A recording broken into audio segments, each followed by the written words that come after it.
علم بلا قیمت نہیں دینا چاہیے، اس کی قیمت یہ ہے کہ ایسے شخص کو دو جو اسے اچھی طرح رکھے، دوسروں تک پہنچائے اور اس کا بوجھ اٹھا سکے۔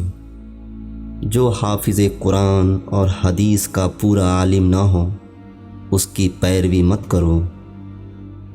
جو محمد صلی اللہ علیہ وسلم کے راستے پر چلتا ہے وہ منزل تک پہنچ جاتا ہے، کیونکہ باقی سب راہیں بند ہیں۔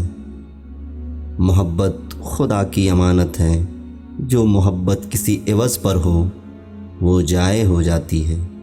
صرف وہی محبت پائیدار ہے جو خدا کی خاطر ہو۔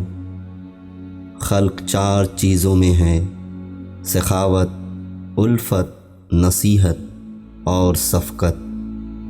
مجھے فصیح و بلیغ جھوٹے سے بدکار سچے کی صحبت زیادہ پسند ہے۔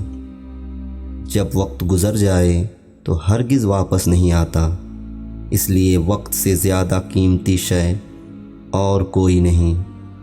اللہ تعالیٰ تمہیں نعمت سے نوازے تو اس کا شکر یہ ہے کہ اس نعمت کی وجہ سے خدا کی نافرمانی نہ کرے اور اس نعمت کو نافرمانی کا ذریعہ نہ بنائے۔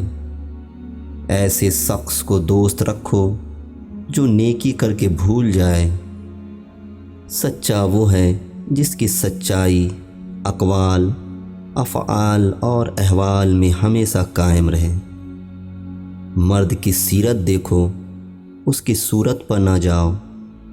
علماء کرام کا تمام علم صرف 2 باتوں پر محدود ہے: عقیدے کی درستگی، خدمت میں صرف حق کا لحاظ رکھنا۔